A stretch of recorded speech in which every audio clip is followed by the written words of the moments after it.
अशी चिक मोत्याची माळ होती ग 30 तोळ्याची ग.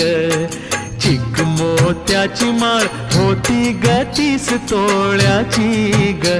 जसा गणपतीचा गोंडा चौरंगी लाल बावटा ग. गणपतीचा गोंडा चौरंगी लाल बावटा ग.